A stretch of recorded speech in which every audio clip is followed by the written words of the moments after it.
Hello, you amazing people out there, and welcome to the Amazing Action Comics Podcast, where we are all about independent comics.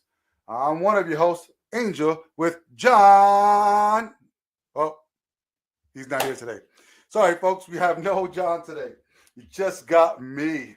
All right, well, welcome to another episode of the Amazing Action Comics Podcast, where we literally are about everything that's independent, creator-owned, small press, comics, news, all that good stuff. Welcome to episode 137.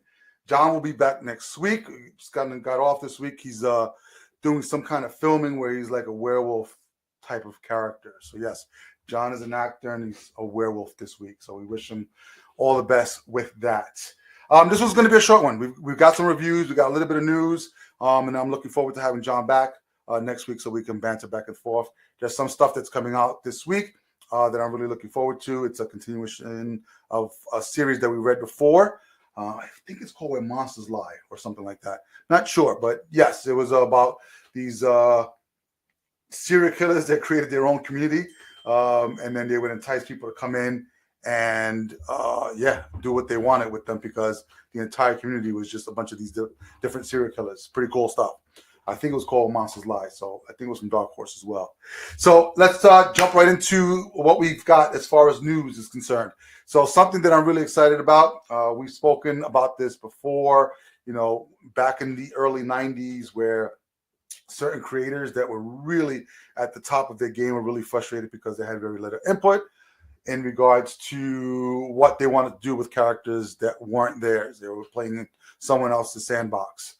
So you had a separation of 7 big names that created their own company, Image Comics. We know them to this day. They've been around for a very long time, like the third biggest company out there. And the only reason why we do cover them, because they are a big company, is because everybody does something within that company.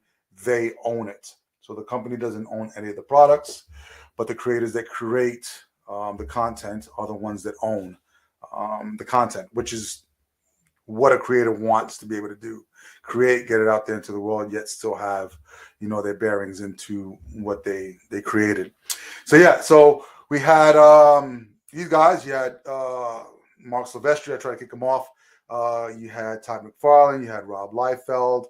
You had Erik Larsen, Jen Valentino. I'm missing another one, Jim Lee. And then you had Whilce Portacio as well, who was initially in there, had some family issues, had to go back home, came back, and whatever his role was with there.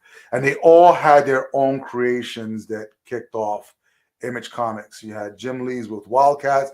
You had Marc Silvestri with Cyberforce, Jim Valentino with Shadowhawk, Erik Larsen with Savage Dragon, Todd McFarlane, I speak about it all the time, Spawn, first book I ever bought with my own damn money.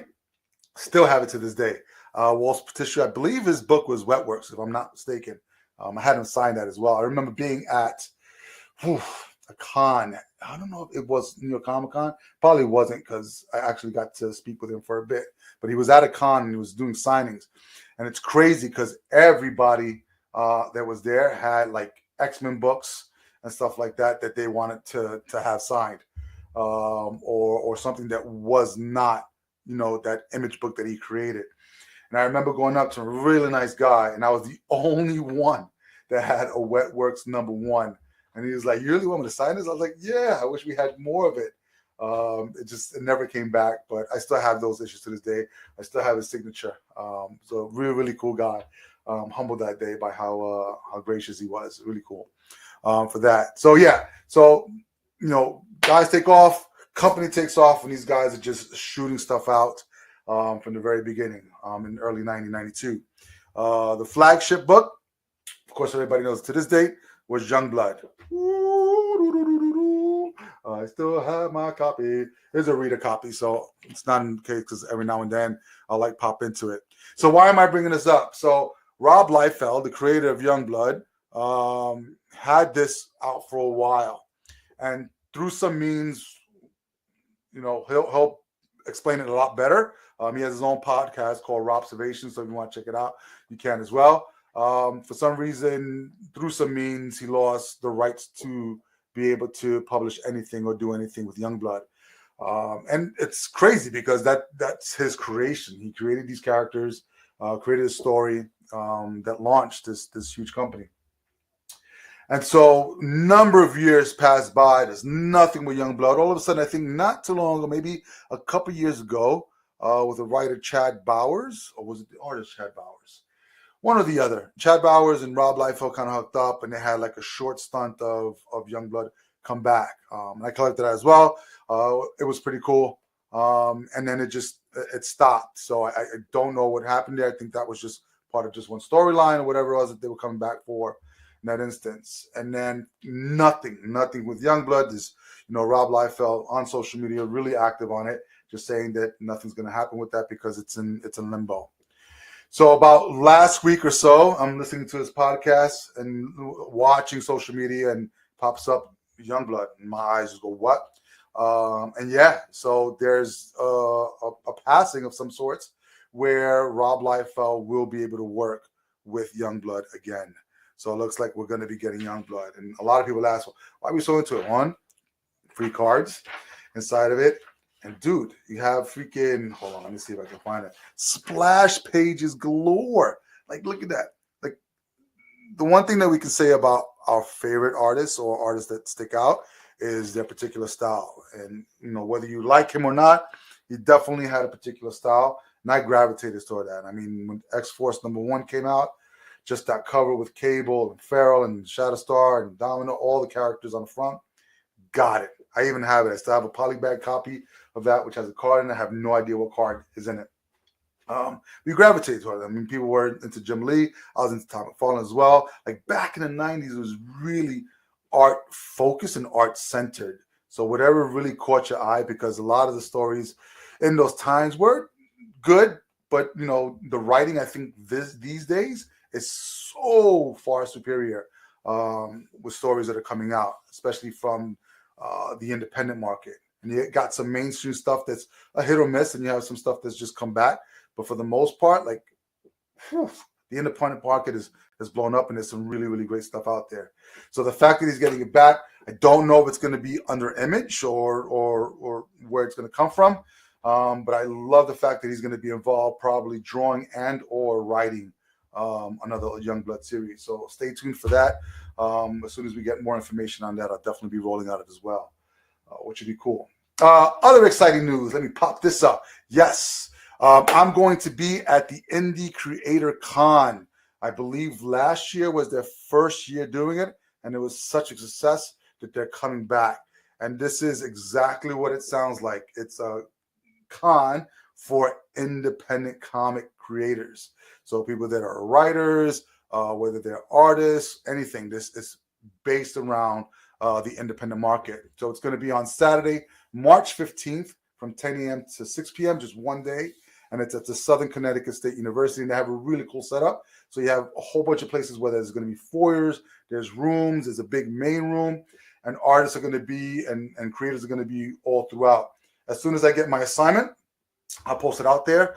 But yeah, I'm going to be there. I'm really excited because we're going to be sharing some great stuff, and we're going to launch some stuff there at that particular con. And then it'll be available afterwards. So if you're around in the neighborhood, Saturday, March 15th, lock your calendars in. We're just months away from this particular event. And you can actually go to indiecomiccreatorcon.com, and we have our profile up there, as well as you can see all the other creators that are going to be coming out to the event. It should be a pretty cool day, and it's not expensive at all. I believe tickets are like $8.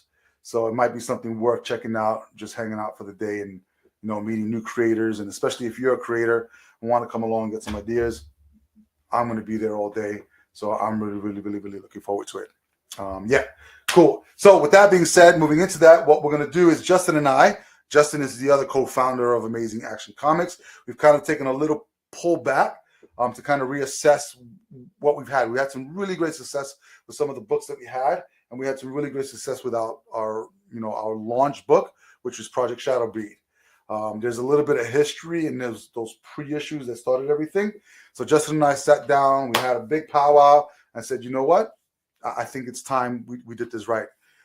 He had the story just kind of mulling in his head of what he wanted to do with Project Shadowbreed. And we said, you know what? Let's do it.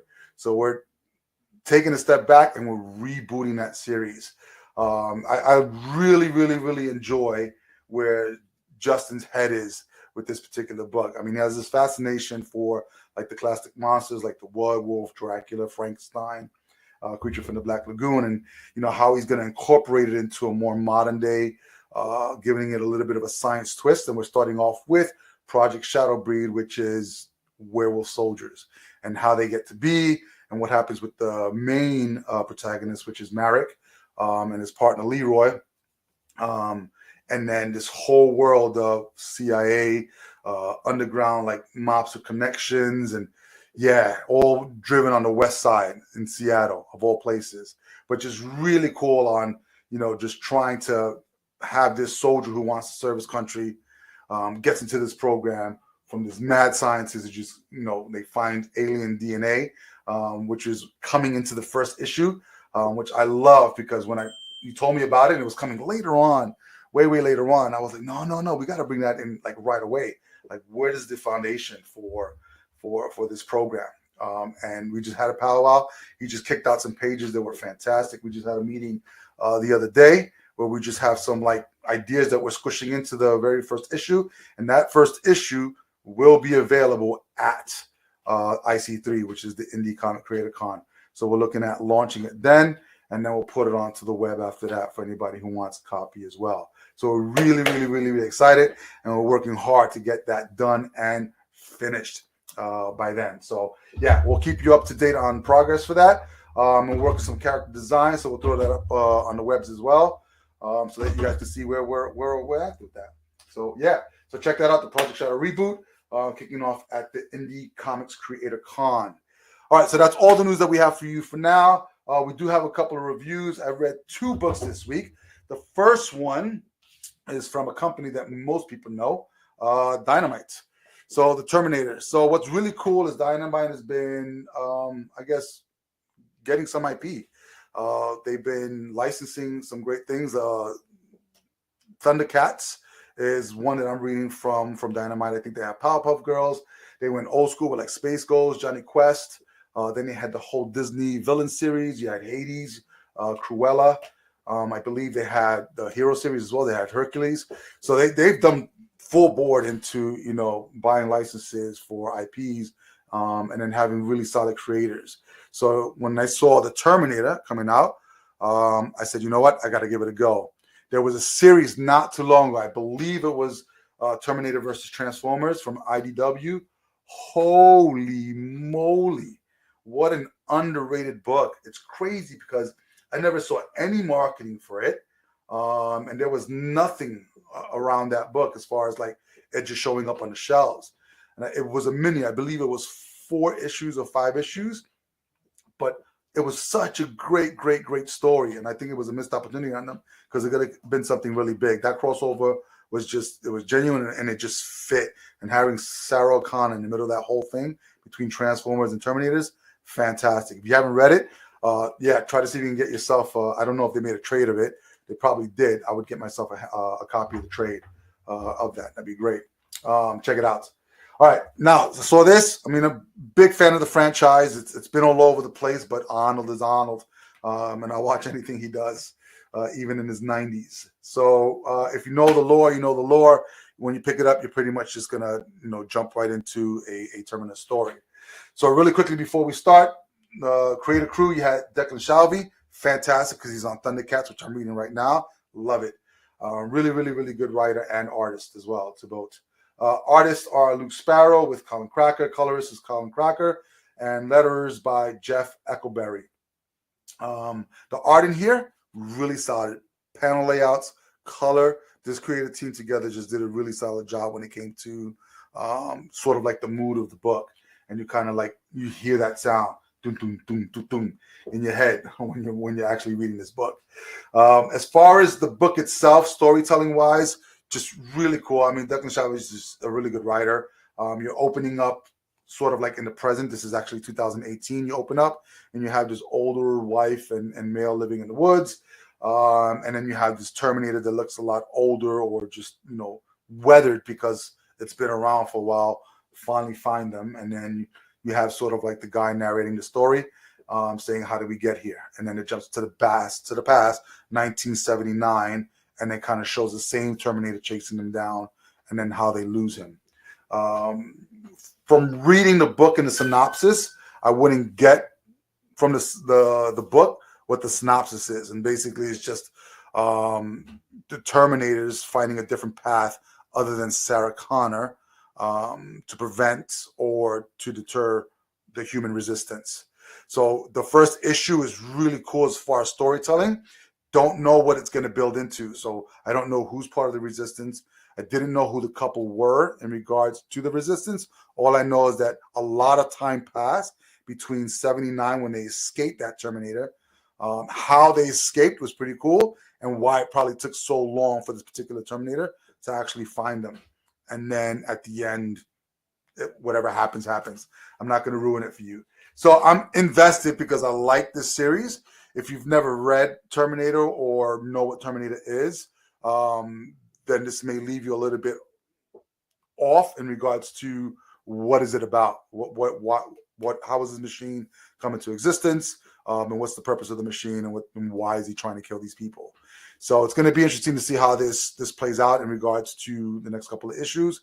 If this is going to be connected to the next, group of people, or Terminator, T-800 or T-500 coming after people. But I really dig it. The cover's cool. Like I said, the art's great. The writing is great. It's almost like you have to know a little bit of the lore to understand what's going on, but we don't know what's going on in this time period and who these people were. So yeah, I'm looking forward to reading a little bit more of that. But check it out, Terminator from Dynamite. Not too shabby. All right, cool. The next one is from Magma Comics. A new publisher. They've been around for a little bit. They've had some stuff out. This is the first thing that I've actually picked up from them. This one's called Night of the Slashers. Typically, I'm not a horror fan. I just never dug that that genre. But I think there was Joe Hill had done some, who was the son of Stephen King, I believe, had done some books, Basket Full of Heads, that were really, really cool. So he's a really good, solid writer. It's the only time I really actually read some horror stuff in that respect. So, but normally I don't jump on the horror wagon because it doesn't really do anything for me. But I said, you know what? Let me just pick it up because the cover looked pretty cool with these, I guess, vampire kind of zombie things, and then this chick with the needle hands. Yeah. All right. So, creative team is written by Kevin Scott, art by Paul Fry, letters by Sean Lee. Yeah. So this is your typical, horror trope. So you have sort of like the school bus that's trying to get somewhere. Tree blocks the road, and then they're diverted to a small town that's just kind of creepy because everybody's just saying really weird stuff. And it happens to be that one night a year, the townsfolk turn into these creatures, and they just end up just thrashing everything that gets in their way. And so a whole school bus pulls up, and it's funny because it's like the town folks themselves don't really want anything bad to happen to people. So they have like all these detours to push people away from the town. I guess this once a day a year. But something actually stopped them from going that route. So I'm thinking there's something nefarious under the wings.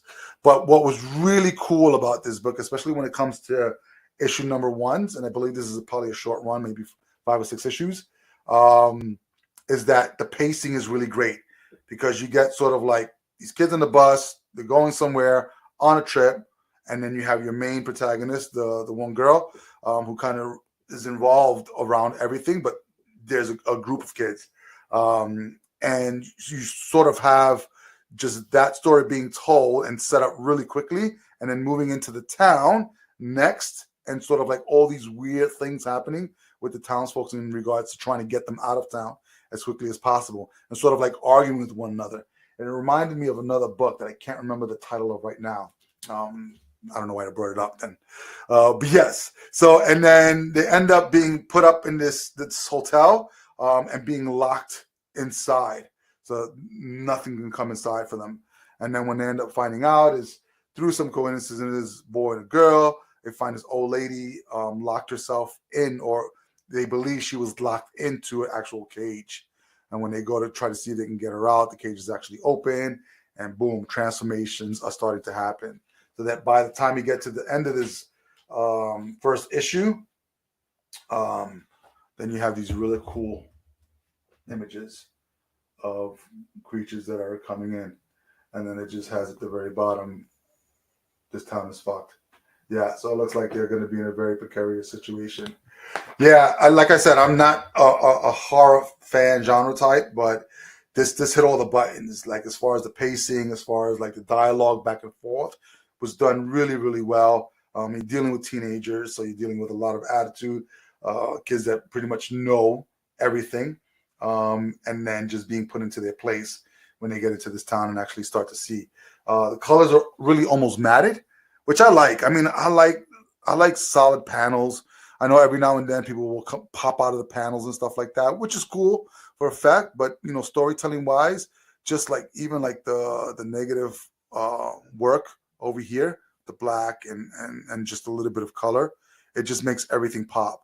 The movement, the facial expressions are really cool in this. So yeah, you definitely got the feel of each character and the sense of the tone of the book just colored really well. So the creators on this team did a solid job. So, if horror is your thing, definitely hop on it. If it's not, it's still a great read through for that. Yeah, so check them out. You've got Terminator from Dynamite, and you got Night of the Slashers from Magma Comics, which is really, really great. Yeah, and then that's pretty much it. So as far as the news is concerned, like I said before, look out for, more information on Rob Liefeld Youngblood, especially if you're a fan. I mean, I'm a big fan still. I still collect a lot of stuff from the 90s. So I'm always trying to dollar bin dive for all those books. Every now and then I'll pop out Troll #1. If anybody knows what I'm talking about, you know what I'm talking about.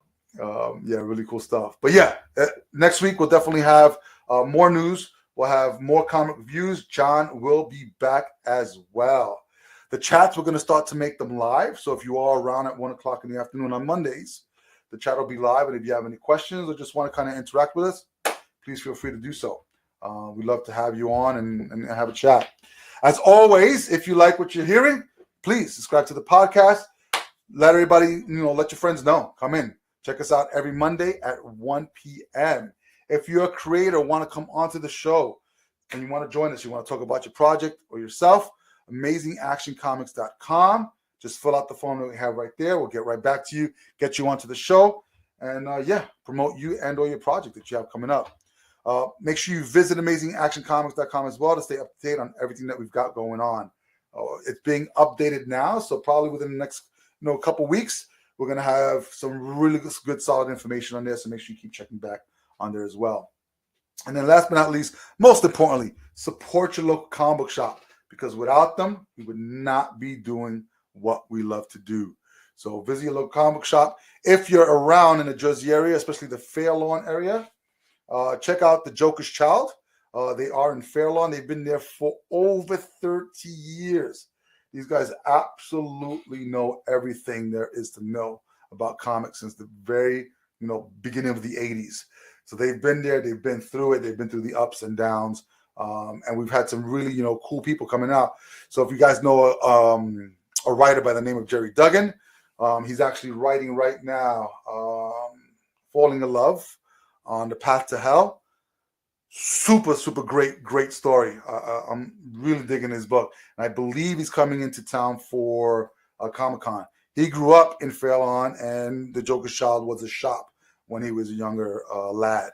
So he would come to the shop all the time. And every now and then, he makes a visit and does these pop-up signings, which is fantastic. So yeah, we've had some people coming through the shop. John is there every single day of the week, so you can meet him and you can talk shop with him as well. Just a really cool. And that's what you want your local comic shop place to be, is somewhere where you can go, get your stuff, get some good info, hang out with some cool people, and then share that, those stories, which are fantastic. And then, listen, a very special shout out to Karen. She's one of the owners over there at Joker's Child. It's her birthday tomorrow, which is Wednesday, the 16th. So if you're around, make sure you wish her happy birthday. But yeah, if you're not around, definitely visit your local comic shop. Give them a holler. show them some love and support. Again, I want to thank you guys for joining us. You guys rock. If you have any questions, you can always reach us at info@amazingactioncomics.com through email, or just hit us up on social media and we get back to you. All right, guys. Until next time, please be amazing, stay amazing, and read something